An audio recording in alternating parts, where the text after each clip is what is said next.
Welcome once again. Let's solve the problem we have on the board. So to do that, I'm multiplying the first term with the last term, and this is going to give me negative 42x squared, which is the same thing as 14x multiplied by negative 3x.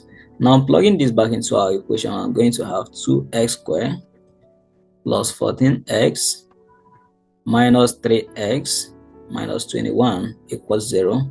So to factorize, I'm going to have 2x into x plus 7 minus 3 into x plus 7 equals 0. So 2x minus 3 into x plus 7 equals 0.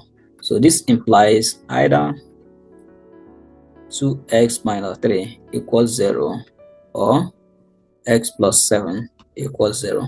So with that, we have 2x is equals 3 and x is equals 3 over 2, or x plus 7 equals 0, which now implies x is equals minus 7.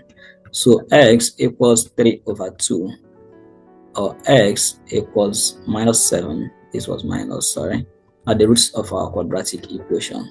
Thank you guys.